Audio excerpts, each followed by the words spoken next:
वालेकुम, welcome to my YouTube channel. आज की इस वीडियो में मैं पीपीएससी का जो 2015 का पेपर है उसके कुछ एमसीक्यूज डिस्कस करूंगी। तो फर्स्ट है, enzymes or fatty acids, vitamins, proteins, none of these. तो करेक्ट ऑप्शन कौन सा है? Proteins. Enzymes belong to which class of compound? Polysaccharide, polypeptide, polynitroheterocyclic compound, hydrocarbons. तो करेक्ट ऑप्शन कौन सा है? Polypeptides. The helical structure of proteins is stabilized by peptide bonds, dipeptide bond, hydrogen bonds, van der Waals forces. Correct option कौन सा है? Hydrogen bonds. The function of enzymes in the living system is to transport oxygen, provide immunity, catalyze biochemical reaction, provide energy. तो correct option है C, catalyze biochemical reaction. Which of the following vitamins deficiency causes night blindness? A, B, C, D. तो vitamin A से night blindness होती है, vitamin A की deficiency से।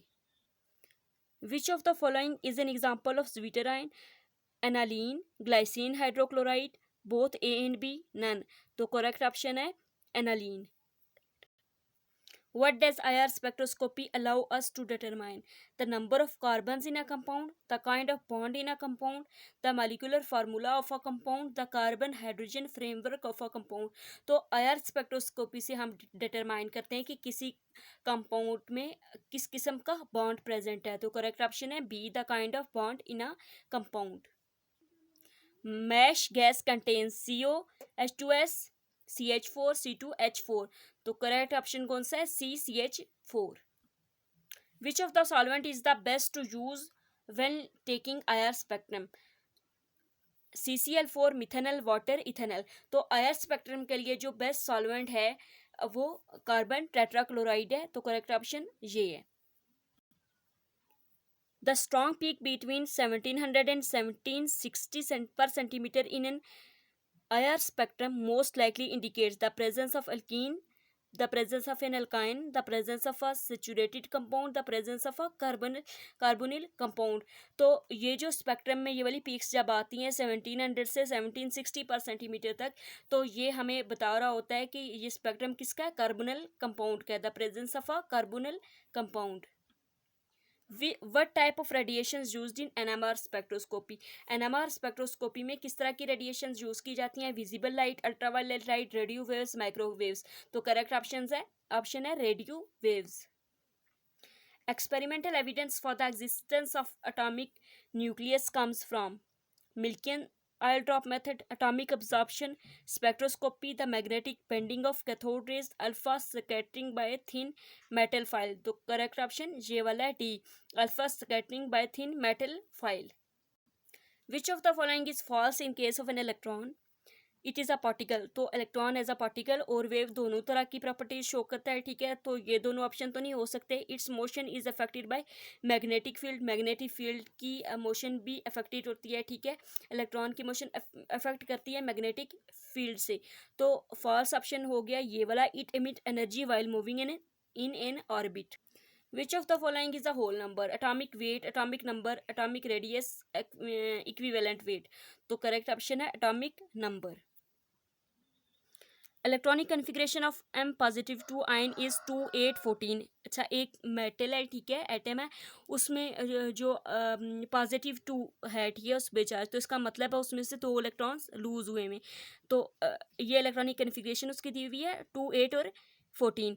Its atomic weight is 56 AMU. The number of neutrons in A nucleus is कितने होंगे? तो positive charge है, अगर हम इलेक्ट्रॉनिक कन्फिग्रेशन देखें तो कितना है? 2 8 14. ये टोटल मिला के 24 हो जाता है.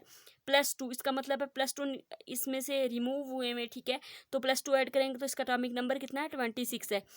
तो एटॉमिक मैस से एटॉमिक नंबर माइनस करेंगे तो हमारे पास क्या आ जाएगा? नंबर ऑफ न्यूट्रॉन्स आ जाएंगे, ये 30 हैं. तो करेक्ट ऑप्शन ए है. The ratio between the neutron present in carbon and silicon with respect to atomic masses. तो हम क्या करेंगे? कार्बन और सिलिकॉन के नंबर ऑफ न्यूट्रॉन्स निकालेंगे. कैसे? मैस नंबर कार्बन का 12 है, एटॉमिक नंबर 6 है, सिलिकॉन की कितना है 28 और एटॉमिक नंबर कितना है 14 है। इसको माइनस करेंगे तो 6 आएगा, इसको माइनस करके 14 आ जाएगा। तो 2 3 ज़र 6, 2 7 ज़र 14। तो रेशियो हमारे पास कौन सी आ जाती है 3:7। तो करेक्ट ऑप्शन ये वाला है 3:7। The energy required to separate the nucleons from the nucleus is called nucleus energy, ionization energy, binding energy, none। Correct option कौन सा है ये वाला न्यूक्लियस एनर्जी, सॉरी ये ऑप्शन है इसका बाइंडिंग एनर्जी, क्योंकि जब हम न्यूक्लियंस को सेपरेट कर रहे होते हैं न्यूक्लियस से तो जो एनर्जी रिक्वायर होती है वो बाइंडिंग एनर्जी उसको कहते हैं। The stability of the nucleus mainly depend on the number of protons and neutrons, neutrons and electrons, protons and electrons, all of the above। तो करेक्ट ऑप्शन है ए प्रोटॉन्स एंड न्यूट्रॉन्स, क्योंकि nucleus के अंदर proton और neutron ही होते हैं। The difference between total mass of the product of the particle present and the real mass of an atom is called mass energy, mass defect, binding energy। तो इसको हम कहते हैं mass defect। The difference between crystallite and colloid is of solubility, diffusion, particle size, chemical composition। तो correct option C है particle size।